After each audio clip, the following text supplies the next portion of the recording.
We arrived here just 1 year before the eradication happened on most of the motu.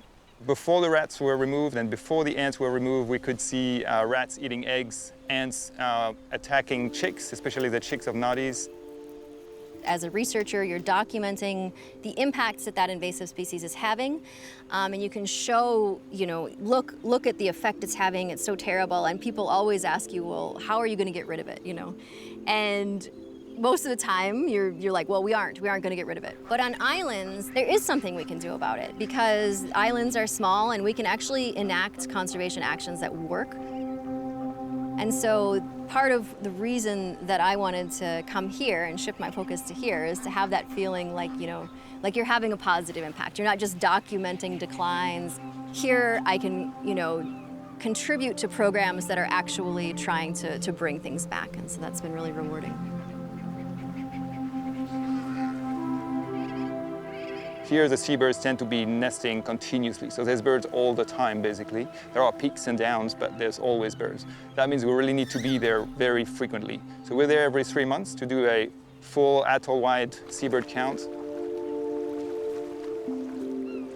We actually have 35 kilometers that we walk where we actually count how many seabirds we see in every 100-meter stretch. And so that gives us an idea of the abundance of each species. We also mark down what stage it's at, whether it's an egg or a chick or an adult on a nest, and we figure out what tree species it's using.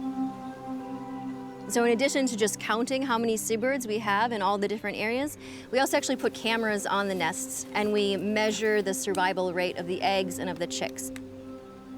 We had areas where we would only count a single bird, like on nests, and that nest would be eaten by rats. To this year, on one of those same motu, we would count 30 nests. By restoring these seabird populations, we're actually restoring the whole ecosystem. What used to be a very barren ecosystem of only bare sand becomes alive because of the poop that seabirds bring.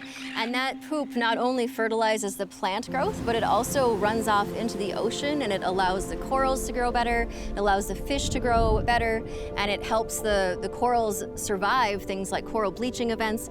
And so the atoll cannot survive without living, healthy coral.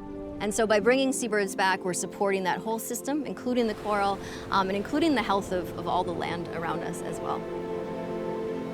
Our ultimate goal is probably something we envision happening in a few decades, because it's going to take a while for the seabirds to fully recover.